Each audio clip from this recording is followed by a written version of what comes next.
Hello Master Jet, ask ko lang po kung si substitute teacher ba makakakuha ng special hardship allowance or multi-grade pay ni teacher na nag-maternity leave.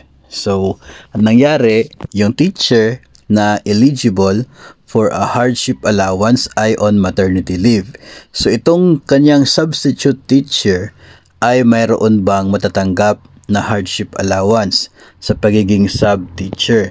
Ito po yung sagot ng DepEd Order number 39 Series of 2021 nasa General Guidelines and Other Eligibility Conditions.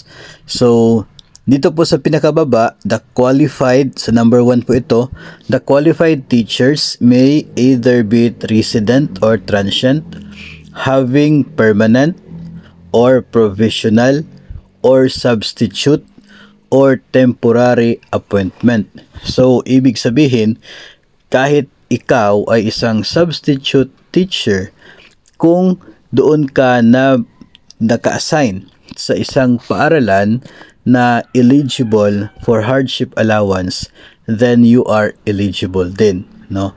Makakatanggap ka rin. Sa case na ito, kung nasa pure multigrade school ka at yung guro na on maternity leave na siya pong dahilan kung bakit nandun ka at nag-sub, siya ay eligible for hardship allowance being a multigrade teacher.